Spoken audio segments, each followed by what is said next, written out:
What is going on, people? We are back once again of M Products. We missed out last week, didn't we, Quinny? I think we both had a pretty hectic schedule. So we've had a little week off, but we are back in the building, or the so-called building anyway, the online version of the building.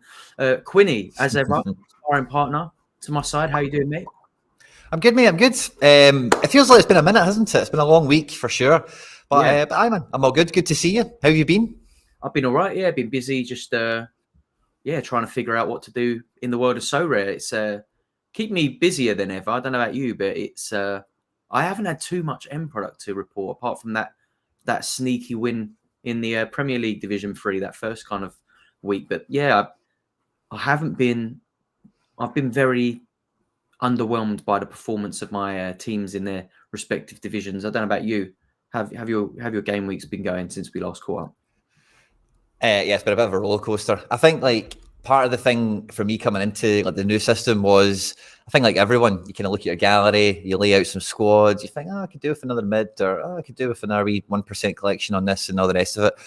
And then after the last, how many weekends have we had? 3 of it now. Yeah. You start to work out where the creases are, where the strategy works, where it falls down. And then maybe it's just some things that are like, there's unavoidables, guys just don't play well. And then, if they don't play well, you're never going to do well no matter what the leaderboard is built like. So yeah, it's been weird for sure. A lot of people joining the chat nice and early. So thanks to everyone that is joining the podcast live. For any of us that are, for any of you guys that are watching it after we've been live, of course, fist bump to everyone. Don't forget to smash the like button, hit subscribe, and you'll find a link to Stish's YouTube channel down in the description as well. But Rico Man here is about to bail on the gym. You can take us to the gym, it's no problem at all. You just put your headphones in, mate, and carry on as well, because it's that time of the week, Stish. We're recording this on a Thursday, and it is like the eve before this game week. And I'm sure we'll get into a few different bits and bobs, but I think this weekend might open up a little bit because of so much midweek action. I think like when this first came out, we had the last round of Champions League or whatever, but it was really staggered, and I had like weeks where I had a goalkeeper but no striker, and then the other set of teams would play the next midweek and I'd have strikers but no goalkeepers and that kind of thing. Whereas this week, everyone who has midweek football plays. This week there's no staggering, or it's only AC Milan this week, but then next week it's whoever. Yeah. Liverpool and that. So it's been a couple of weeks full of learning and really getting the data that you need, seeing the leaderboards, seeing the scores on the doors, seeing the moans on Twitter. Oh, I only won 60 quid in this division, but I could have won all the money in any other division, and everything in between. Yeah, that's been the trickiest part, isn't it? Is like trying to figure out whether you aim high in the highest division possible, or you put your really good lineup into say Div 2 or 3. That might win you a lesser card, but is more likely to guarantee you win something instead of nothing. And I think that's been what my game weeks have looked like a little bit, barring a couple of quite lucky, bit of a fluky win on the Premier League one in the first week.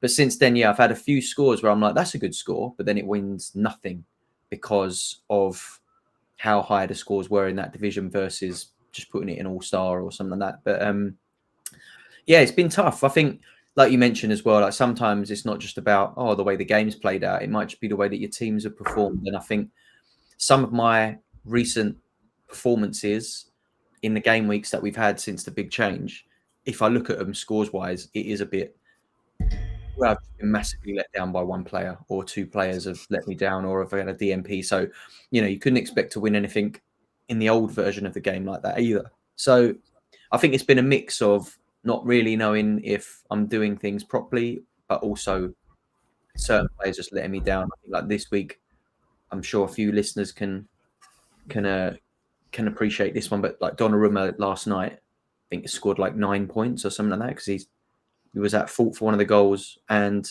let in 3. So that completely ruined one of my lineups. Mbappe hitting a blank as well as a captain. And we know now with these new game modes, those captain bonuses make a big difference, don't they? With that 50% in some of the divisions, the captain pick is now much more of an important part of your selection process than ever. And I think when I was looking at scores the first few weekends, I'm like, God, them scores are so high. Like, how am I supposed to hit that? But I wasn't really factoring in the fact that we've gone from 20% captain bonus to 50%. So those scores that are like in the 400s, you know, would have probably been 380s, 390s a few weeks ago. So there's a lot of like bending and learning to be done, I think. And yeah, I would be lying if I could say that I think I've cracked it. I definitely haven't. And I think that the next few game weeks we're gonna see divisions take a bit more shape, aren't we? Like the top end of the collectors will all be in Division 1 with 3 entries. So it'd be interesting to see how competitive those Division 1s become, and whether or not, you know, galleries like ours maybe are even worth putting into those Div 1s in certain tournaments and certain game weeks. And I think that's one of the main issues I've had. I think one glaring issue that we could probably discuss is, you know, I've spoken about on here where I have a pretty decent in-season champ entry from the cards I've won through the season. So it felt like wrong to put those cards anywhere else in the selection process. But I've had no luck getting near the cards, even on a good game week. I've managed to finish outside. Usually, this most recent one was definitely down to captain pick. But yeah, I've been thinking a lot, like this week leading up to the weekend. Am I better off just putting that champ lineup, or like splitting it up and spreading it and just making my 3 like classic season entries that much stronger by maybe putting the Kane and the Kimmich from that champ in-season entry into something that's likely to hit a bit better. So yeah, I don't know if you've been doing that, or if any of the listeners that are involved in the chat can kind of open up on that as well. But I've definitely been thinking a bit. And the game week just gone, I did actually do that with my my contender entry. I do have an in-season contender entry, and I decided against putting it in because I felt like the pieces in that entry were a little bit better split up, because some of the pieces were just not strong enough. And from experience, you know, when you're not getting near the cards with that champ entry I've got, it's like, yeah, you're more likely, cards with cash, obviously in season we're talking. I think you do have to score pretty well to get into the cash. It's not actually that, it doesn't trickle down that far, does it? I think you have to be in the top 40 or something like that to win cash. And at the bottom end of that, it's like $25 or something, which, you know, a tier 2 card win could be worth that if you hit the top end of the pool. So yeah, there's quite a lot to think about at the minute. But one positive that I've taken from it is the classic season is still fun to play, and it is nice when you win, and it is exciting getting your rewards. Whereas the classics, the in season, you've got the cash or nothing, so it's a bit like it's make or break in that, isn't it? You're either all in with like a nice big cash win, or you're kind of like you've hit it big, but you might win $30 or something like that. And yeah, I don't know. Like I'm enjoying the classic season a bit more at the moment. I think the divisional makeup and the captain element is definitely 2 parts of this that, you know, we kind of knew coming into it. You know, they laid out the game modes like it'll be 50% captains and all the rest of it, but it wasn't until like you actually go to submit teams and then you see the multipliers and all the rest of it. Like I went out and bought my second Matt O'Reilly right before the first game week of this, when the penny drop kind of moment happened for me on that. Is like, oh, like you actually need, I think, to ID and acquire captains, you know, like guys that are, you know, worthy of that 50% kick, because normally what you would do with the 20% in any other division, we've also still got some of them lying around, is, you know, you just, who will score the best, you know, and give him an extra kick, you know, who that thing has the best game. But because it is 50%, it's such a huge difference. You need guys that can carry every point out of that, you know, to the best of their ability. They're 80 capable, they're 100 capable, whatever. And I do think that's an element that might split teams between the haves and the have-nots, as it were. You know, like if you, like I've got 2 O'Reillys in 2 divisions, for example, they'll both be captain. And if you don't have a guy that is 80 plus capable on the reg, then like your captain isn't really going to, you know, propel you as high as you would maybe want. So I think that's definitely something. We've got some mixed messages. Maybe that's the poll we could do to get us kicking off. So 50% captain, yay or nay? We'll do a wee poll on that. You guys can tell us what you think about that. I actually kind of like it, to be honest with you, because it does, it can just, because in these classic divisions especially, the head count is so huge, you know, like if so many teams have like and I mean SO5 lineups, not actual real life teams, you know. But if so many teams do score, like you said there, like around the 380 mark raw with maybe XP or whatever, 390, 370, 410, then the captain will not just separate you from the people that are around about you, but it will take you away from them. You know, if you've got a captain on 150, 120 points versus a guy whose captain, including all bonuses, brings in 80 or something, you know, because the prize pool and the leaderboards traditionally, and we're still seeing it, places are split between points, fractions of points, whatever. And the propulsion, the extra lift that can give you is better, I think, when you get it right. Versus, like, again, some people won't have the ability to go and get the Kimmiches and the, you know, those big stud players. But if you have like 5 guys that, you know, get 5 good games a season, and you're kind of picking and choosing on matchups and all the rest of it, then you don't need to have the Kimmich to bring in the 150 captain score. You could have a Max Arnold or fucking, I don't know, you know, some guy like that has something similar, but you're playing the numbers, maybe have a few of those guys and rotate them around. So I think it does kind of help the have-nots catch up to the haves, because like if Kimmich DNPs has a stinker on 48 or something like that, then your captain on 55 isn't just going to beat the Kimmich, but it's going to run ahead of him so far, you know, in a sense. But in terms of the division, just the last kind of say on this, can I come back to you here, Stish? Because last week, I think we've all wrestled with this, looking for the whale shelter. You know, where are the, you know, where is the easier division? Where's everyone been promoted out of? Or, you know, where's no one been relegated into and all the rest of it? And I've tried that a few times. I've got on screen here the now last weekend's in-season champ team for me. And I tried it, I called it the Sly sequel. So I had the Sly Bar Stewards the week before in Rare. It didn't work out. And then I tried the Sly sequel last weekend. I got promoted in 16th, right? So promotion is 50%. So this is kind of jammy because there was 33 entrants. So if 2 less people didn't enter, I wouldn't have been promoted, you know. And the prize pool on this stopped at 7, which is pretty barbaric, you know, if you ask me. It's, you know, not a great prize pool to kind of go for in that regard. So this is part of it that I think is kind of missed so far. And anyone who's experienced it will not miss it, of course. But getting promoted without rewards sucks. Getting promoted without rewards makes it harder, makes it worse for you next week. Because in theory, you're against better teams. And the prize pools up the divisions generally, I know the Super Rare is a little bit different, but generally get a bit shallower as you go up. Like you say, top 40, I think in D1 Rare, whereas D2 and 3 maybe is like 90 and 80 or something like that, you know. So in terms of what divisions to go into and all the rest of it, that's definitely a big headache. But even if you come halfway, you might still get promoted, which is a good thing, but you might not end up with much more than, what did I get, 100 coins? So it's, you know, you can have a smashing team, smash out some big scores and still kind of halfway end up with nothing, you know. So it's definitely still food for thought on division selection, I think. And that's what we named the show today. What does winning look like, you know? Because is this a win? Like getting promoted with no card? Is that a good weekend? Should I be happy that I've now got a second D2 entry for this weekend? Let me know what you think.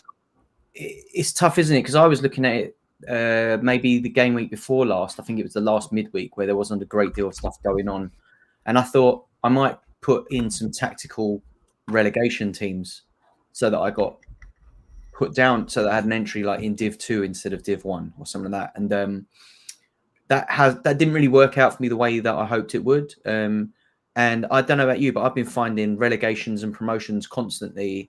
Like, I think this week, you know, you get the little notification now at the end of the season. So at the end of the game week, sorry, when you get your rewards and then you get the kind of the video comes up. It's like, here's how you did. And it's like 2 teams promoted and 3 teams relegated. And it's hard to keep up with what you've got because obviously they're still trying to figure out, I think, what that visualization looks like in the team building mode, because there's no way of knowing exactly where, you know, your entries might look like, oh, you've got a Div 2 and a Div 4 and a Div 5. But if that Div 4 got promoted, that Div 4 team's actually going to be playing in Div 3 once the game week actually starts. So they need to work on the clarity of where these entries are going to land. So it's still a little bit confusing, isn't it, when you're putting your teams together?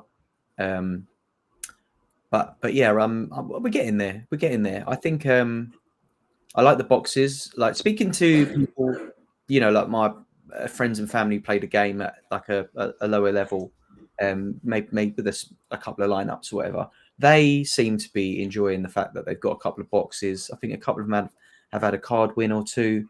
So I think it works for, you know, people who are coming into the game, starting out now, and, you know, they're getting that feeling of winning something.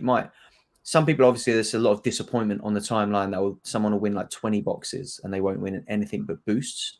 But, you know, like, you've got pretty much a 1 in 20 chance of winning something. So I think I've probably opened about 30 boxes. I've only had boosts as well, but that's kind of to be expected, really, isn't it? I think so. But I don't know about you, but I'm quite happy to win the boosts. I've managed to max out quite a few of my cards that have been like crawling their way through that level 19 for a long time, because that's the one, isn't it? When you get to like level 18, 19, those levels can take months and months to get to the next one. So if you've got a little boost and you haven't used any on said card, they're actually quite handy. So I don't really mind winning the boost. It's actually been good for the gallery just to max out some of my cards, and then I don't have to worry about them in training and stuff like that in future. So yeah, I like the boxes, and that's another reason, I guess, why I'm thinking, is this in-season team better off in the classic mode, where I can like bolster the chances of those winning cards and boxes versus, you know, almost getting close to that bottom end of the cash, which is how it's been for me recently.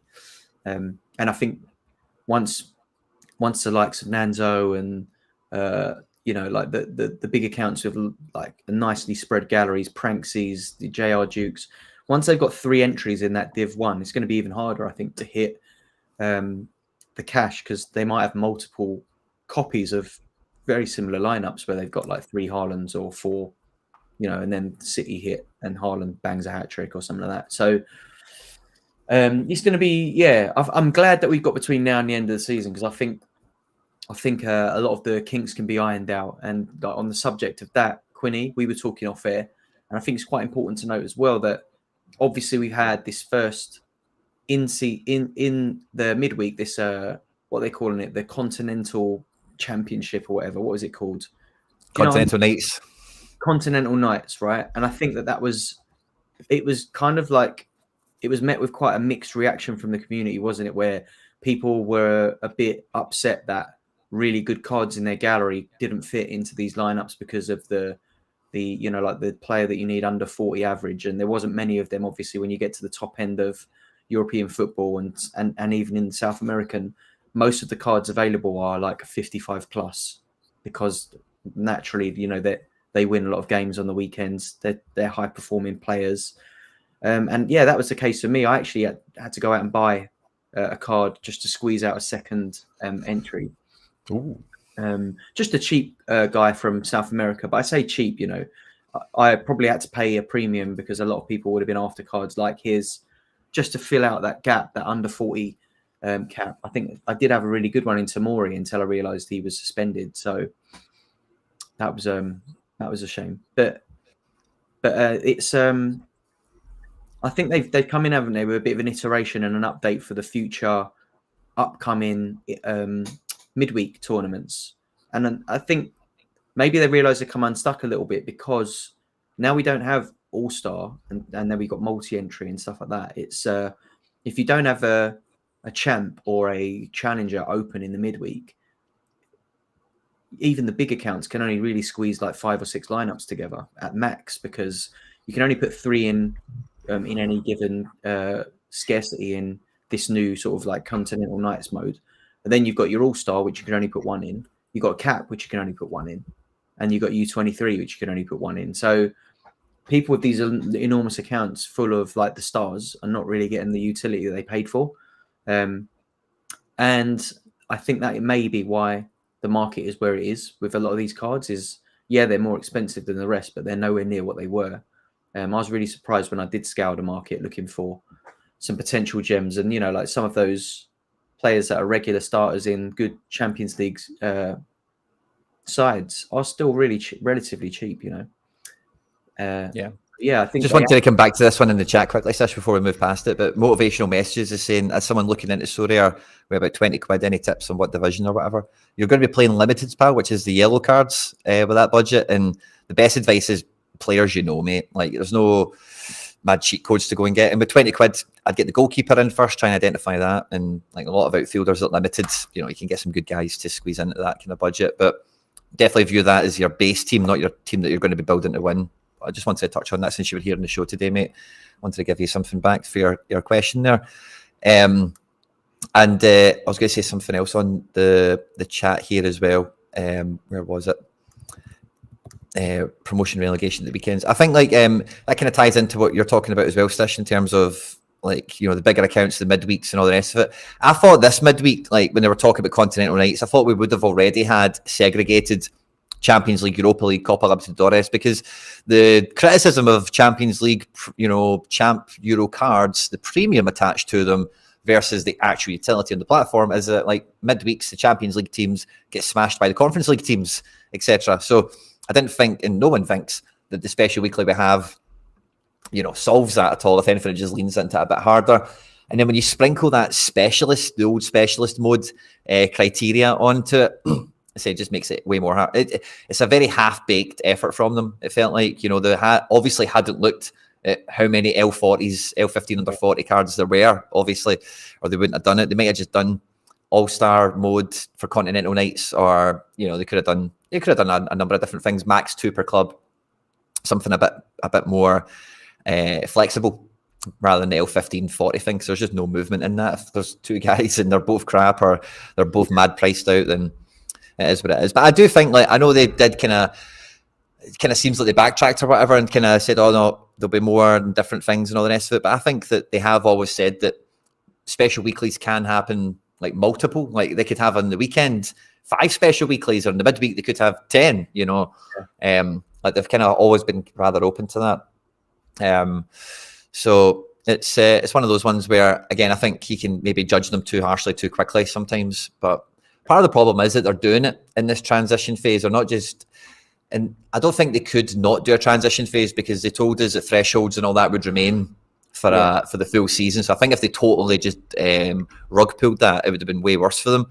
But living in this halfway house, no one gets a real sense of what it is they're trying to push or what they're trying to develop, because it's a halfway house. It's watered down. We've still got a fuck ton of cards going into All-Star and cap modes, and obviously cash commitment on threshold payouts across all scarcities. So I'd like to think that there's more imagination and a bit more care going into these things as things move on, because next season, just to kind of take this Continental Knights angle a little bit further, but next season, the Champions League, every team will have a minimum of 8 matches rather than 6. The kind of middle of the pack will get an extra 2 matches. So average teams will get about 10 matches in the group stage segment of the calendar that we used to have, which is, you know, a lot more utility. And you definitely you don't want the Europa League smashers, you know, to be, you know, stars will be stars and all that kind of jazz. You know, if you're playing Champions League players, you want to win Champions League players in a roundabout way, you know. So, yeah, I hope that's just teething problems, or just, you know, they're undermanned on that effort. Maybe they need to put more resources into tournament planning and design, you know. Yeah, I think, like you said, the main point that stuck out was how few L40, L15 under 40s there were, because I was in the market for one. I could see exactly how many they were. And then when you whittled that down to likely starters, it was even smaller. You were looking at a pool of about 8-9 players realistically. So yeah, I think that's probably why they scrapped the whole the old school specialist route with the announcement that they made on sort of upcoming tournaments. So they're going to continue next week with the European Night Special Weekly, but instead of the L15 kind of requirements, they're just going with a straight up cap 280.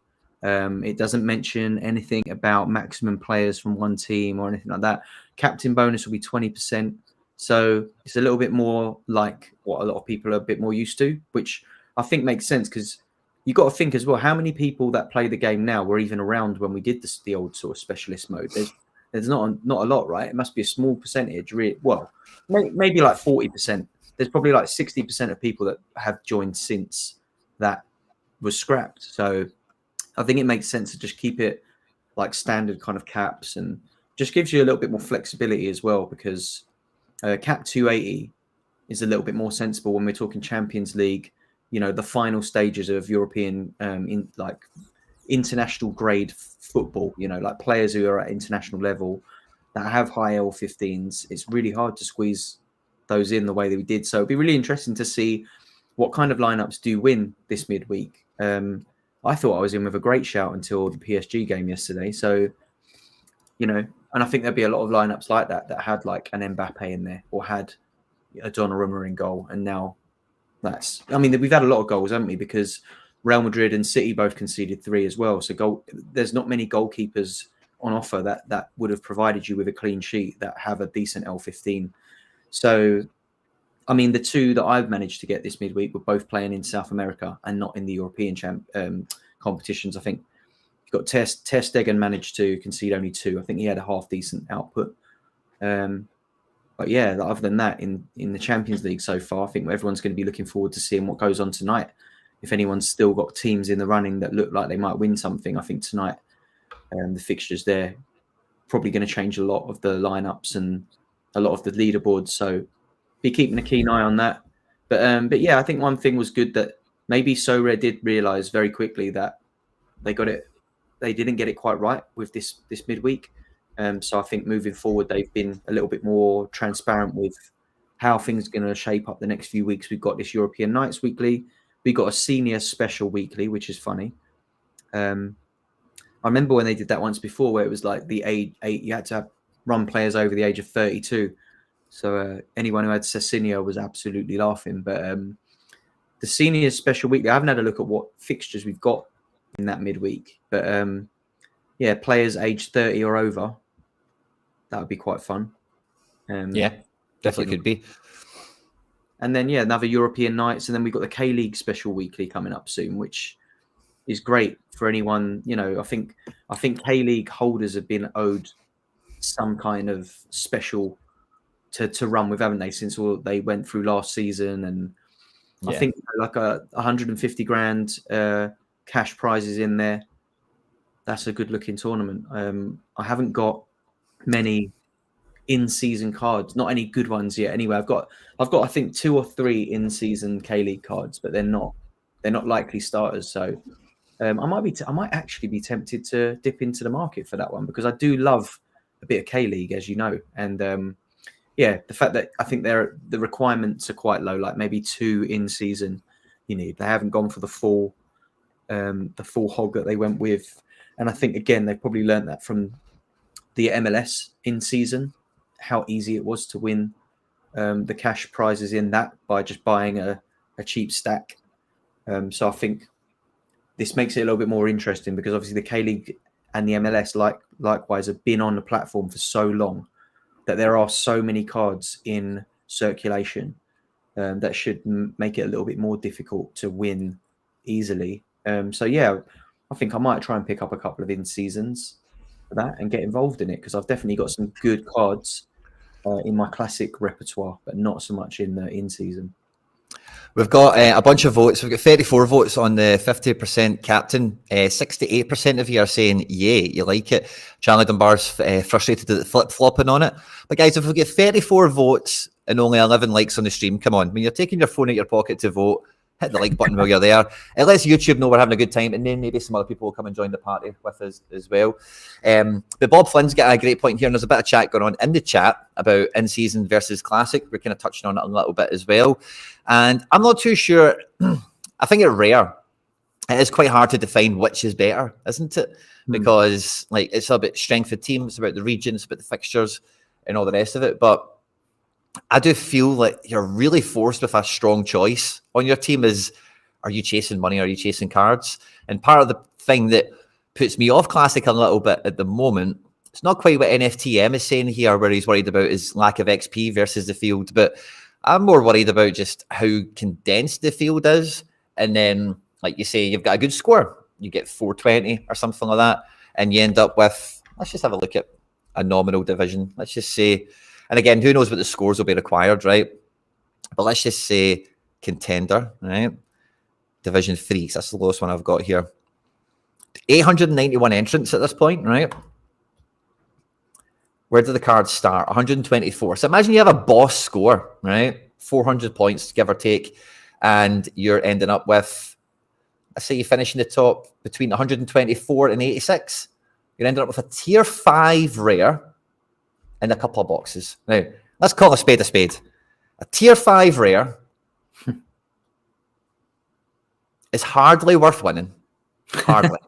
Like, really, it has to be the right tier 5. There's a few gems in here, don't get me wrong, but the majority of them, you're going to throw them in the back of the gallery and maybe just forget about them in general, you know. And then those boxes were more than likely to get level ups out of them. Whereas, so this is a decision I find myself wrestling with, is to really want to go and try and win a tier 5 rare. Or, I don't really have in-season for contender, so me individually, I'm not a great example for this, but if we look at the money version of it, in-season, same division, we'll say Team 3, that wasn't it? Division 3? Around a similar spot, you're getting 55 quid. Now, show me a tier 5 that's worth 55 quid. Now, you maybe need to get a little bit higher, you know, 124 if you get 0, but 124 in the other division, you're getting a tier 5 and 2 level ups. So it's not much above 0. It is above 0, which I'm always a big fan of. Something's always better than nothing. But that is a real struggle for me to you know. And you can look at the top and imagine your team's going to win, right? And that makes it a bit easier to maybe, oh, well, I'd much rather have a couple hundred quid rather than, you know, whatever it is. But most of us can't imagine winning. Most of us can imagine, okay, I'll break into the top 100. My week goes well. I've got a good captain. My keeper doesn't concede 3, and we get into the top 90. You know, so I do feel really it's hard. I think it's really hard to say one is better than the other, because they're both rather dog eat dog, aren't they? Yeah, I think that looking at that there has made me realise that all of the moans that I've already made on the podcast about how hard it is to get anywhere near the cash in the in-season rare in Champ, my issue is probably looking at that straight away. That was a Division 3 entrance that we were just looking at there. And the cash seems to trickle down quite a bit further. Whereas in Div 1, you got to hit the top 45 places, which is only going to become more and more difficult as the whales like make their like triple entries into that division. And I think I say whales, but like, you know, I have got a lineup that should be able to compete with them. However, if I did manage to drop down into Div 2 or Div 3 with that lineup, I would expect to be a bit closer to the money or even in it, you know, with a score of like 390 or something like that. So I think that's another thing, isn't it? Is just like shaking out the outliers, like getting people relegated or promoted into the divisions that their lineups belong in, could take a few weeks. Could take months, couldn't it? Could take a couple of months before everyone really finds themselves in that division or in that kind of area where they're up and then they're down like week to week. And I don't know how disappointing or exciting that will be for people. I think that would depend on how many lineups you've got. As I mentioned, you know, when I have quite a few lineups and I'm getting 2 promoted and 6 relegated, and it's hard to keep up with which one's which. Whereas if you're only entering 2 or 3 lineups a week, you will be able to track the performance of maybe of like, if you're just playing Champ and you've got 2 entries in Div 1 and 1 in Div 2 or something like that, then. But yeah, that may, you know, looking at that cash there, I'm thinking that is better than winning a tier 5 in the classic mode. But the reality for me is, I think realistically, I need to be in Div 2 or below to really feel like I've got a chance of winning that cash. Because in the weeks that I've played Div 1, even on the weeks when I've had good results, I haven't really been that close to winning anything. So yeah, a bit gutting when you could maybe drop that into classic and win 3 boxes in a tier 4 or something like that, which is better than winning nothing. But drop it down 2 divisions and you're winning $55. That's better than winning a tier 4 and a few boxes. So this is what we're saying. Like, you really do, isn't it? Like, it's a proper headache trying to figure out where your entries go. And like, even like I said, those tactical relegations you can take in the midweek, so that on the following weekend you can put your big guns into like Div 2 instead of Div 1 or something like that. I don't know if anyone else has been kind of like thinking on that, on that kind of plane and playing teams to get relegated, but it's definitely something I've already done, but it doesn't seem to have paid off for me just yet. No, I think that's a hard chord to strike. Bob Flynn's got an interesting situation here where you get 3 teams into Division 1 in season, and he felt that his chances at cash had decreased. I actually think once you get, it's obviously Bob's walking in those shoes at the moment. I'm not, you know, but I think like having the multi-entry, as long as your card quality is comparable, you know, across the teams, you know, like should it increase your chances, I'd have thought? Because then it's like, well, okay, well, if this guy doesn't hit, then maybe this guy hits, and maybe life isn't as simple as that. But I just thought that was an interesting comment to bring up, because there's not many people that will be in that position yet. Yeah, another thing to point out on that as well is I think the way that you feel about that lineup will also depend on how strong or weak your classic season lineups are, like comparison to it. Because I think that maybe that's the issue I have, is like I look at that and I'm like, oh, that's probably not going to win anything, and it makes me feel bad that I'm not using it in my classic, because for me in champ, barring like Donnarumma and Mbappe, all of my good like top players in the champ division are cards I've managed to win this season. So it just feels wrong not putting them on the in season.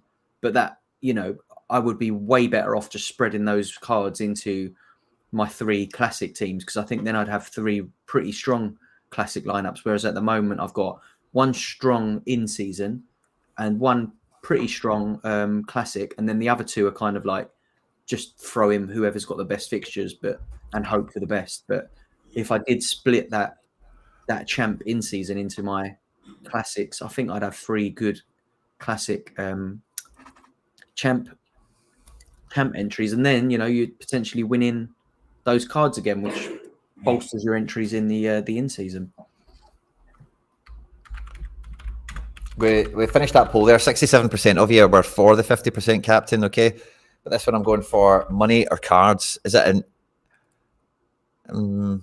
I guess that, again, that depends on like what you're playing the game to do, doesn't it? Because I think at the minute, and I think when the announcement came out, I was like, gutted, I'm not going to win much cash anymore. But now we're a couple of weeks in, I'm just as happy to win cards as I am to win cash. I don't know, but I didn't think I would feel like this. I thought I'd be disappointed when I wasn't banking some money, but actually I still enjoy just winning the cards. And obviously the value of the cards isn't what it was, and we don't know whether or not it will get back there or close to it again. That depends massively on like onboarding, doesn't it, and the amount of people that start playing the game. And that would have to take a huge uptick from where we are now to like start pushing the prices up, especially when the new season cards start getting minted again. But yeah, I think at the minute I'm quite happy to win cards. You know, like you said as well, with the tier 5s, you're not likely to sell them for much, so you're just holding on to them and hoping that they come handy at some point. But then, yeah, if you do win like a tier 1 or a star, and you're not trying to kick on, you could sell that for some good money at the moment still. Yeah, for sure. I've started the second poll. We're going to go for do the divisions work? Because we're talking about force and relegation, meaningless promotions, etc. I've got a video already kind of recorded talking about kind of some of these main elements already after the first couple of weeks. It'll maybe be out on Saturday or Friday or something. But I do feel that the divisions are like a little bit... I don't know if premature is the word, but they're definitely still in like a beta phase. I think like the basic maths that they've laid out for percentages on promotion and relegation and all that, they've obviously fine-tuned that, and I don't think much in that sense is going to change. Got a comment here from Simon Racing saying he feels that there's too many promotions. I kind of get that a little bit. I say promotions with no boxes or cash or anything like that, it does feel like a hollow victory. Yeah. But on like the actual number of divisions, Stish, like, do you feel that it has been that kind of segregation or that kind of, you know, like, do you feel like it's Division 3 players that are in Division 3? Do you feel that it's, you know, I don't know if I'm saying this right, but I think you maybe, can you get what I'm getting at? Yeah. Do you think the divisions work? They do the job? Like you said, there's still a case where a lot of people with good cards could squeeze into Div 3. Like me, like if I got relegated, if I had a team in Div 3 and I looked at the weekend and I'm like, yeah, my fixtures are not great, whatever, I could go with my strongest lineup into Div 3 and try and like hit the heights, try and hit the top end of the prizes and the money. And I think that is still a possibility, isn't it? Not just for me, but for anyone with a half decent gallery of like a larger collection or whatever. So yes and no, I think, but at the same time, like I said, people I know who play lower stakes than I do are having a great time playing in the lower divisions. They're quite happy to win the boxes and the odd card here and there.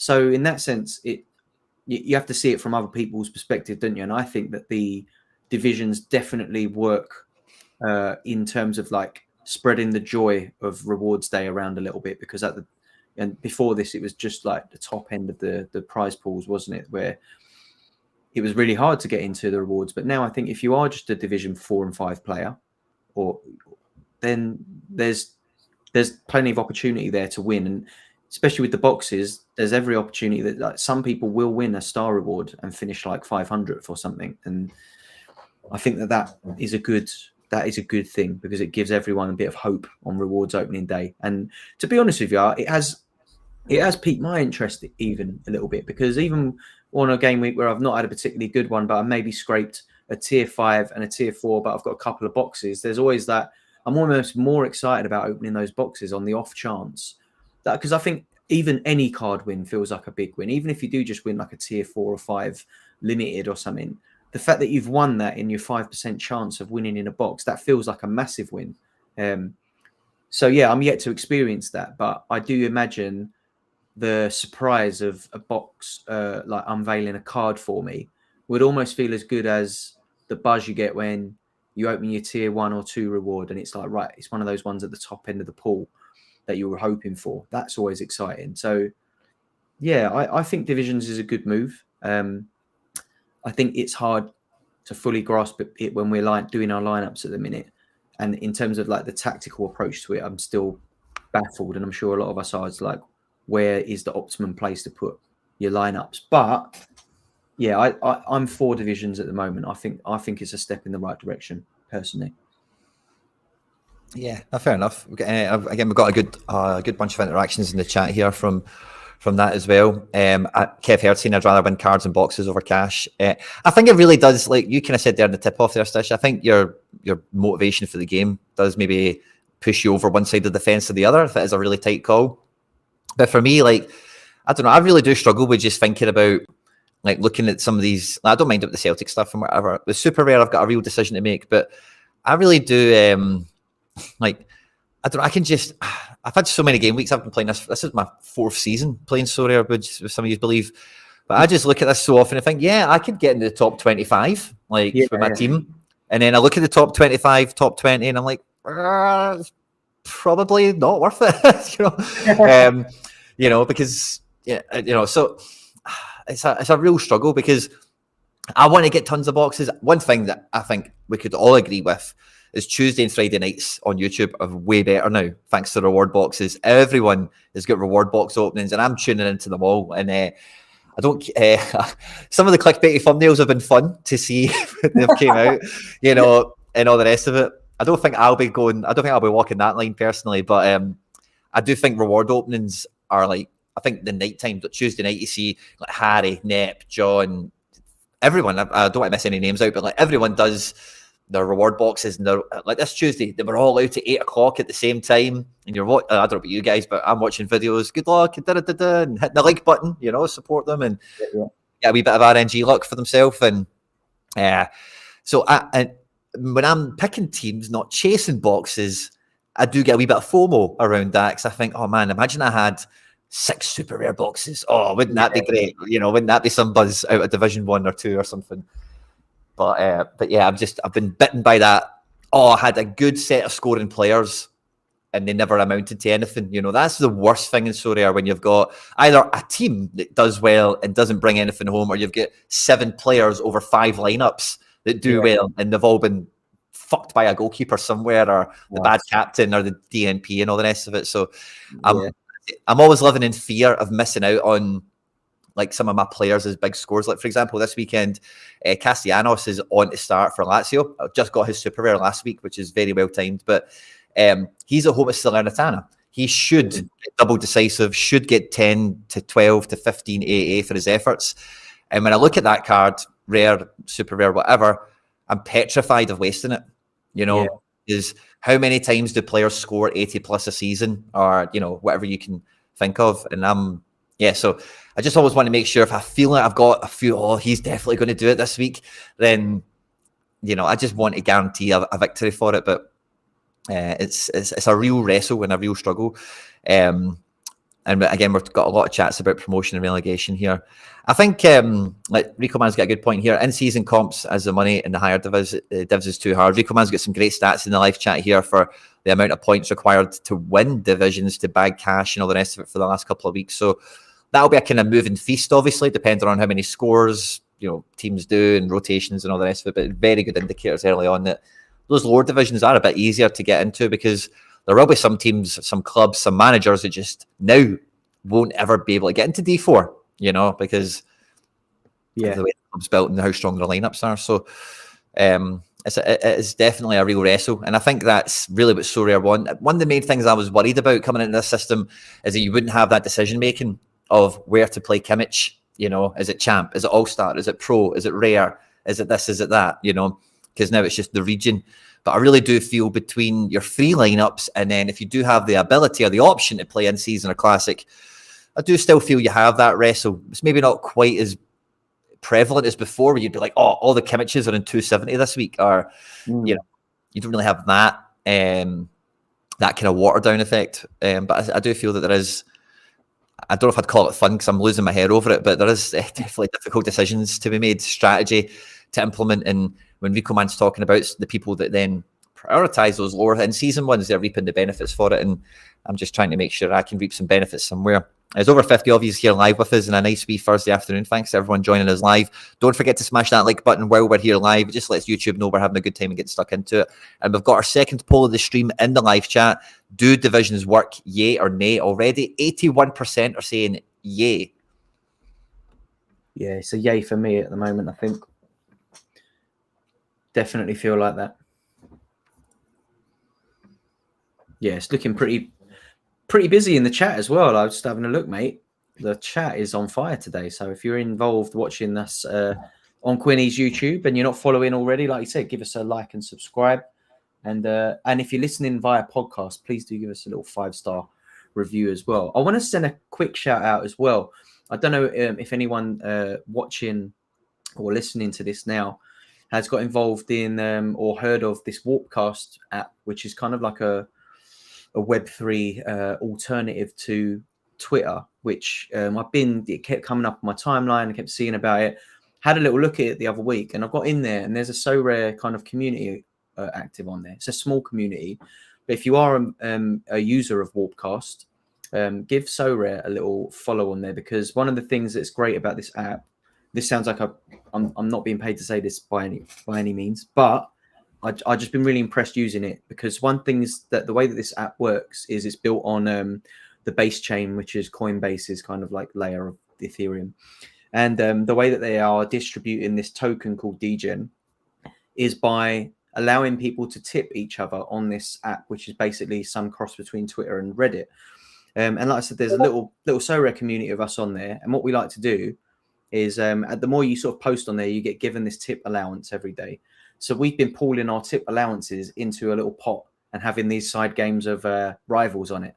So if anyone's listening from the Warpcast, there's maybe like, it's very small at the minute, but like I said, if you're on there already, get into the Sorare chat.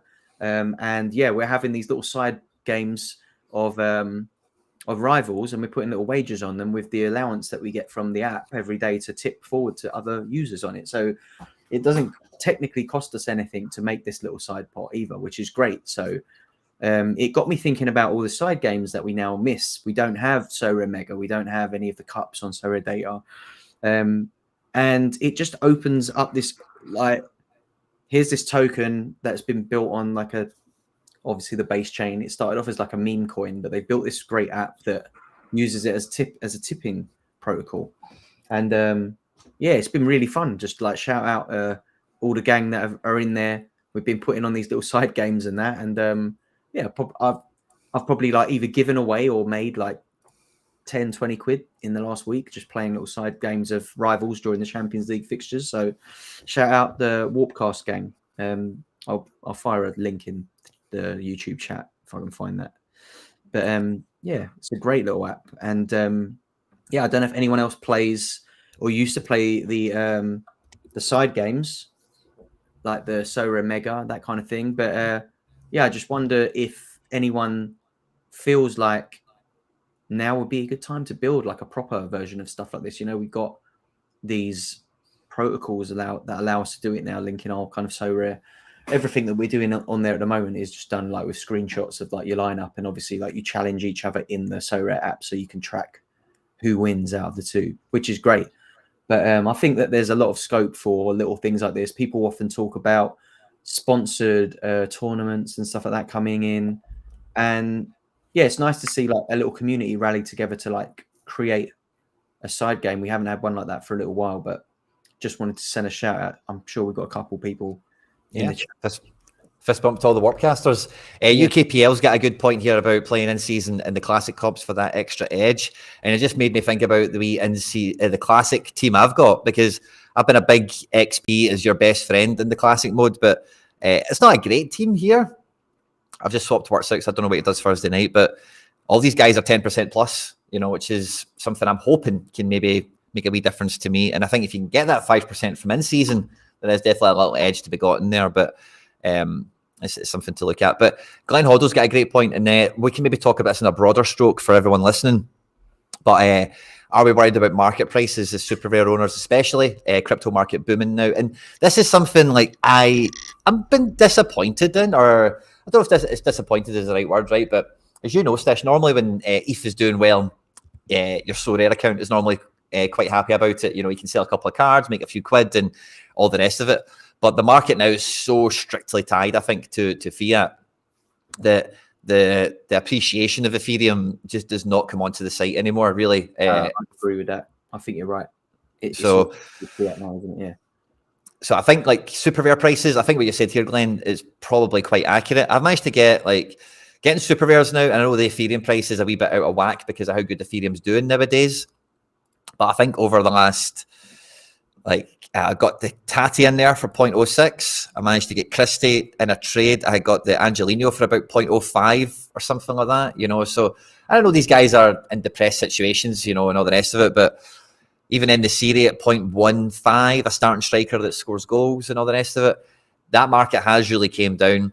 And again, I talk about it a wee bit more in this video that will come out in the next couple of days, so I don't want to go into it in too much detail. But I think I'm quite happy getting more super rares because I've got some already. And I think if you have some, they're kind of difficult to sell at the moment and be happy with, because probably where you've got them, what you believe their relative value is against the field, etc., isn't really shown on the market.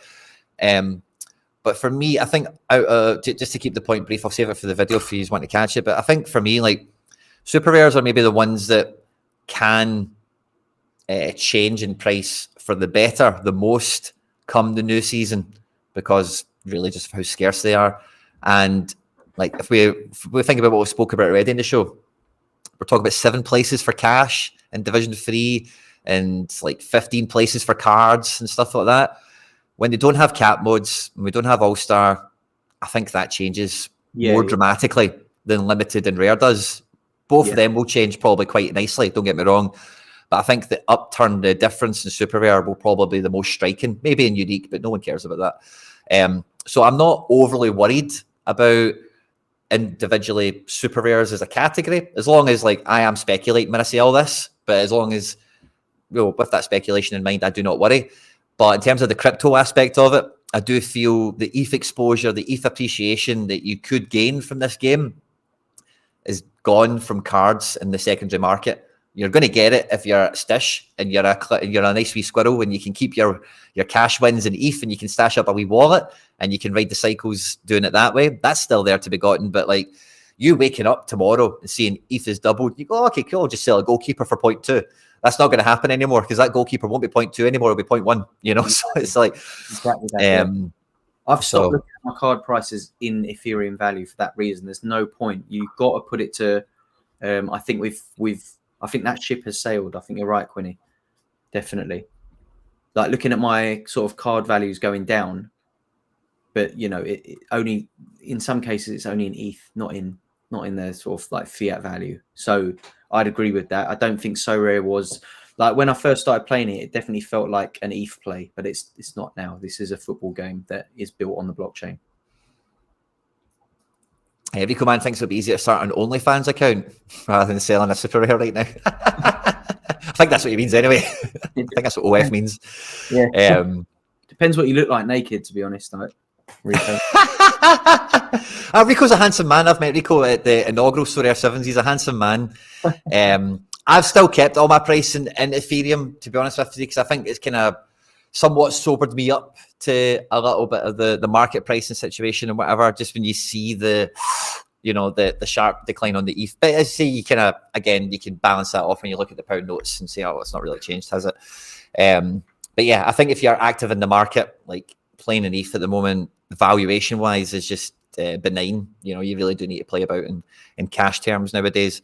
And I'm finding myself doing it more and more with rares. Like rares have really walked into my life now the way I think a lot of people have treated limiteds for the last year, where like if I see a rare that I like 20 quid and under, I'm mad tempted. 20 quid, 10 quid for a rare, sign me up for that all day. 8 quid, 23 quid, 27 quid, 184 for O'Reilly. That's a bit different, but 13 quid for Becker. I don't mind a bit of that. And I think I don't mind a wee bit of the old fiat valuations when I'm spending like fiat, when it's a fiat wallet sitting there. If you've maybe sold something to a bot and they've given you cash, it makes it a wee bit easier to just go, well, that's only 20 quid for a wee guy that will play for me a few times a year and will help with the collection bonus. But I do think now, that little bit of card appreciation or just off the back of what ETH does is basically gone. But I do feel that there is still, you still have that potential to sell cards very well. Like I seen a great trade. I think it was on the Sorare data stream yesterday. Matt's Monger Dali unique. Stish, did you see that trade? No, I didn't. Oh, mate, the guy got like a Veerman super rare for it and like 10 other cards. Like it was a powerful deal. I wonder if I can find it on Sorare itself. I'll find it on data if we can't. But so like that kind of situation, your guy transfers into a power OP situation, then you can still do well out of trading cards. But it's here we go. Show us nicely here. So Mass Monger Dali for a Kravachvili super rare, a Joey Veerman super rare, on top of a Cardenas, Jean-Luc Dompe, Nathaniel Brown, David Turnbull, would you believe it? Zeki Amdouni, I'm sure that's the Burnley guy with a lot of praise, Lazar Samardic, and point 08. Wow. So what's the deal with Matt Stiley? I'm not familiar. Why is this guy so sought after all of a sudden? What's the move here? He's went back to Norway, and this is since he's been back to Norway. It's L5. Fair enough. And I think he's got one decisive there for 100. Decent. So it's not like he's like taking no decisive there for an 85. Great, yeah. And no decisive for a 78. Yeah, that's good. They're the cards you want. And that's contender region. It's not even champion. So it's you still got that bit of your guy can go on a journey in their career, and you can maybe turn a Dali into a Cravadonna and a Veerman, would you believe, plus all the rest of it. So that's still there to be gotten in some respects, but it's not as simple as, just sell the card for a ETH price and you're getting... I was thinking about this not too long ago. Me and Harry were talking one day after a deadline show about this kind of thing. And for about 18 months, mate, winning cards was beautiful. Like, you could just win a guy and go, I don't like that guy, 0.18, 300 quid. It's true. I'll sell him, put 300 quid in the bank, and then, just at the weekend, what we're doing, who cares? 300 quid spent, move on to the next week, and... It's crazy, you don't know you've got until it's gone. It's one of those ones. But market trading, that dynamic, I think is still there. But it's those boom ones where, like, for me, like selling Harwood Bellis for like $5,000 or selling Hakimi for $12,000 or these kind of deals are maybe like a lot of them were carried on the ETH price as much rather than they were driven by market demand and utility. But the actual dollar bill on that is. Because the Hakimi at $12,000 was under 4 ETH, if memory serves me right. So there's a little bit of that's been going. And there's a lot of chat coming in here on the Matt Smaller Dali. So if any of you want to comment on that, feel free to jump in the chat. The poll's still going strong. All of these do think divisions work. And we're up to 21 likes. Guys, can we get to 30 likes? I would really appreciate it. And I don't know if we've got another poll to run. But I am coming into the weekend. These are all the main things I'm wrestling with, Stish, and it feels like you are as well. When it comes to like the main thing we've been chewing over maybe for the last half an hour, classic and in-season division play and whatever. Do you wrestle against the in-season cards not being used in-season, like somebody else had mentioned earlier, or you just pick the best team and see what it fits? Yeah, a little bit. I find myself when I'm putting my lineups together, especially in Champ, just because I do have quite a good offer in there. So like I'm like, oh, if I don't use that, then there is no entry in there at all. So there is a bit of that. But then when I go down to like Contender, I do have an in-season. I do have an in-season in all of them actually, but the one in Contender, putting the Contender one in, it's a bit weak in places. So I'm normally better off just using that in the Classic season. In Challenger, the difficulty that I have at the moment is 2 of my in-season cards are Matt Sweefer and Quinton Timber, who obviously at Feyenoord are having a great season. But it also means that if I use them in the in-season, I'm not getting the benefit of Matt Sweefer in my U23 entry. So that's where I'm a little bit split more than anywhere else at the moment is, do I go heavy in U23 still? Because U23 still kind of plays out how it used to, with cards and a little bit of cash at the top end. But you've only got a single entry. So you got to make that single entry really good. And I don't know if anyone else in the chat is or was big U23, but that might be worth a poll. Is like, is U23 still a key play in your weekends or your midweeks? But for me, U23 used to be one of my main first teams I do, whereas now it's like I'm looking a little bit more at like what is my all-star entry still, but while we've got that till the end of the season. Cap mode is still a big one for me as well, especially at super rare. I think, you know, the cash on available there is a little bit more obtainable than it is in the in-season.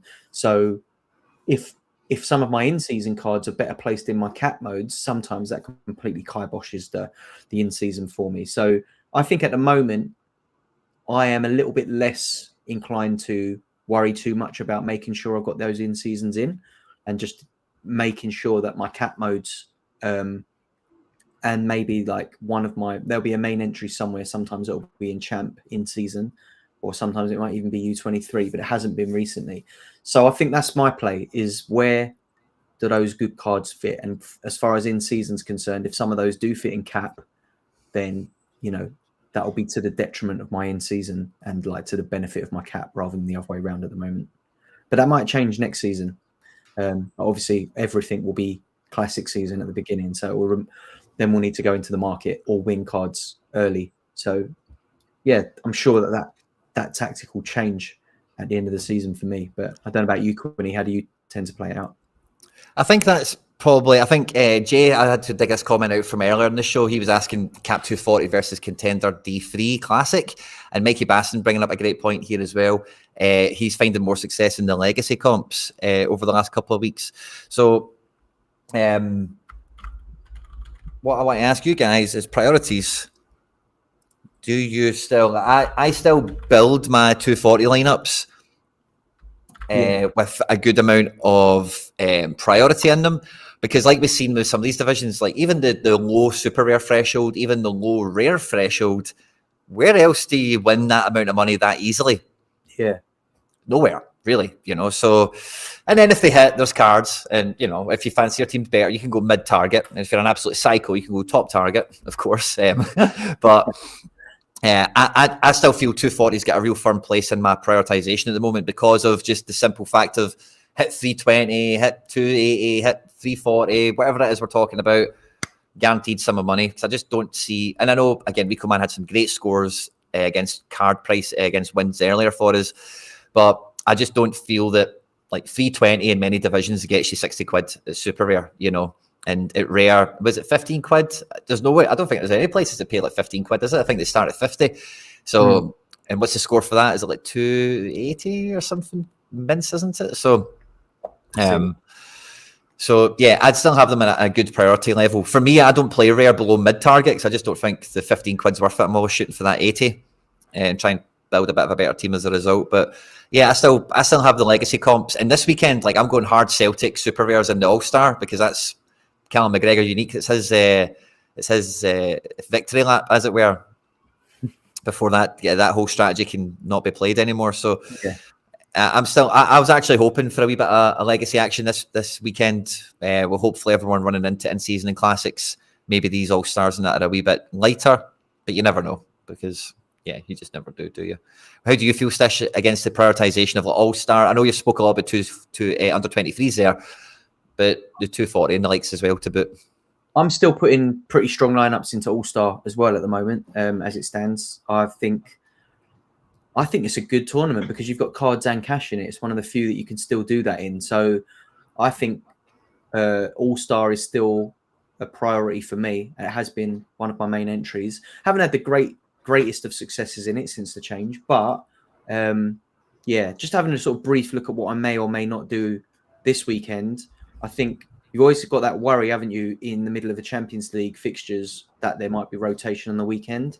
So I've noticed, I think PSG have like cup fixture this weekend, so I don't think we have to worry too much about rotation there because that they're not going to be covered. But like, for example, my champ in-season offering, I think Bayern's still going to have to go pretty strong, aren't they, just to make sure they win everything and just hope to God that Leverkusen slip up. So I wouldn't expect too much rotation in that team. But yeah, I think City as well, with the back, the defensive injuries that they've got, I don't think too much can change at the back at the moment there. So players like Diaz in my options, I might be able to use them. But All-Star, you mentioned Super Rare, and I think as it stands for me, with my teams built as they are, my All-Star Super Rare lineup is probably about as strong as I could get it at the moment. So the way I've got it at the minute, I think I always go off like the fixture difficulty or the the AAA rating. If you use So Rare data, you look at your team builders and you look at who you can fit. And I think the problem I've got is for cap modes this week, a lot of my good fixtures are players that have got way too high L15s, and there's no way I could fit enough of them in without like putting like some almost like zero scorers or like potential subs in. So Super Rare All-Star for me, I think, is the main option this week. And I'll be really hoping to try and win something decent. I think another big one is being able to use uniques. We've mentioned how unuseful our uniques have become since the change. So when you do find yourself in one of those game weeks where your unique has a good fixture alongside other cards, then you can use them in All-Star Super and still get that boost, that bonus. So I think I've got Yunus Abdulhamid. He's away to Strasbourg for Rems this weekend, which is a good fixture for him. Rafael back against Fortaleza in Brazil. Veerman at home to Vitesse, 90% chance of win. Matt O'Reilly at home, 79% chance of win. And then I've got Konstantin Tukovin away, 43% win chance. That, to me, I think Sorare data rates that as an 84 strength lineup, which in Super I think is pretty good. So having that unique in there for the bonus, Captain Veerman with a 90% win chance, AAA, I'm feeling pretty good about that lineup. So yeah, I'd say I'm definitely still very much considering All-Star as like a key entry, and that's across all scarcities as well. But definitely for me, the case this weekend is I'm going to be probably going into All-Star ahead before I go into Cap 240. So yeah, looking at what I've built up to this point, I think my 240s are going to need a little bit of tweaking. But yeah, All-Star all the way this weekend, it seems. Legacy priorities in that case. I'm going to give that a little vote now on the poll. There we go. Yeah, I had an 86 rated and just scored 210 points. Yeah, the ratings are something. Because again, I'm plugging teams in, and again, just part of the. It's a machine. It doesn't know what you know in terms of that guy's great against that team, or it says 86% on to start, and so their data just nerf sacks. It's not 100. So yeah, Mikey Basson is saying Ruben Diaz should never be an option, just a last resort. It is officially Josko Guardiola season. He's finally arrived in the Premier League after that sweet right footer last night. I don't know if any of you've seen it. So yeah, there's one there. We were really spoiled, weren't we, this week with the Champions League entertainment? I think the best quarterfinals ever. Like, it's been amazing. Like, I didn't watch I haven't seen the Atletico Dortmund highlights just yet, but I watched the Real Madrid game and I watched the PSG game last night and caught the highlights of the other two. I'm yet to catch the highlights of the Dortmund Madrid, but I think results wise, they've got it all to play for in the next leg. I think all of the fixtures are wide open, aren't they, really? I think Barca getting that away win yesterday was massive for them. I didn't fancy them to do that either. So, yeah, they were good. They were good yesterday. I think managers made good changes as well in both teams. PSG came out on the front foot in the second half. That's really stepped it up. But I thought Kabasi at the back for Barca, the first time I've actually watched him, I've seen all of the hype around him, but seeing a kid that age deal with Mbappe the way he did last night was incredible. I think he has a very bright future ahead of him. And, you know, I think he's rightly massively hyped, isn't he, because of his age, and he's playing straight into the Barcelona defence. But no mean feat trying to keep Mbappe quiet, and they did a great job of that last night, I thought. Yeah, great games over Tuesday and Wednesday night. But look at these quarterfinals: Atleti 2-1 on Dortmund, 3-2 to Barca on PSG, 2 each there with Arsenal and Bayern, and 3 each with City, Real Madrid. This is the best set of quarterfinals I think I've ever seen in the Champions League for goals. How tight all the fixtures are. Really, Atletico Madrid, Dortmund is maybe the 2 teams that are the least prestigious out of the 8, but these are all elite Champions League teams. Make no mistake about it. So. Yeah, great. Normally there's 1 or 2 games that are boring or dry or they end up like low scoring, but all of these were brilliant. So yeah, we're definitely in for a great old Champions League. Donnarumma, woeful. Yeah, I would agree with that. He was, what goal was it? Was it the second one? It's a really poor clearance. Yeah. And the ball for Rafinha for the second goal. Was it Frankie de Jong that played it? It was absolutely sick. So the second goal was the Pedri pass, wasn't it? Over the was it Pedri that passed it? Yeah. I was watching it live and I had it on mute because I was listening to something else. I forgot to check. But Pedri pass, sublime. Yeah, I think obviously I'm watching that game, Donnarumma as a Sorare manager as well, and I do worry a little bit as a holder because I think that Vicario's doing a great job at Tottenham as well, and I think that there is actually a potential for Donnarumma to lose his starting place at international level the way he's playing at the minute. Yeah, he kind of flapped at a couple of crosses yesterday. He did make one really good punch, but then he missed one before that had luckily Nuno Mendes cleared off the line. And then, yeah, he made a mistake that led to Rafinha's first goal where he's kind of come out to make a save low, missed it. And, yeah, obviously the kind of bit of pinball in the box has let Rafinha in, and yeah, easy finish for him. But it's difficult. I mean, I don't worry for his starting position at PSG. It's a bit too late in the season for that to be really would make no sense really to do it. But I do wonder at international level whether or not he keeps that starting place for the Euros, because he's going to have to switch up his decision making a little bit. And I'm a big Donnarumma fan. I think like sometimes we overhype the goalies who can play out from the back thing. Like he is definitely one of the best shot stoppers in the world. And when it comes to penalties, he's probably the goalkeeper you want in goal, right? He's a great penalty saver. He's enormous, isn't he? But yeah, I mean, like there's this kind of like trend of like goalkeepers who can play out from the back. And for me, I think that's it's a bit of an overhyped trope. Like, yeah, there are goalkeepers who can play out from the back, but you know, before Donnarumma did make that mistake, he actually came out off his line and made a great, like, I'm not sure, it wasn't scored as a last man tackle because the nature of the block meant that it went to, when he made the tackle, it landed at the feet of another PSG player instead of like his own touch being the next one. Then it would have probably gone down as a last man tackle. But he does have flashes of brilliance as much as he has madness. And I think all good goalkeepers down the years have been like that, but maybe Donnarumma's a little bit too often on the receiving end of a moment of brash stupidity, and he needs to kind of iron that out of his game a little bit because, yeah, there's no room for error at this level, really, is there? And he does kind of open himself up for it a couple of times a game at the moment. Yeah, big time. So one to watch out for. Stishy boy, I think that's pretty much all we've got time for on this one. I'll be live back later today for some members action, for some gallery reviews, so feel free to check that out. We've got the deadline show, of course, as ever on Friday, and there's already some other videos recorded that'll be out over the next couple of days. To everyone that's tuned in, good luck this game week. Hopefully we get some end product around everywhere, because me and Stish are starving. We've not had any for a good while. Stish, it's been an absolute pleasure, mate. Yeah, always a pleasure. Never a chore, Quinny. And everyone in the chat, thanks for your input. It's been super busy on the chat today, so great to see. Yeah, and we'll catch you on the next one. Take care, everyone.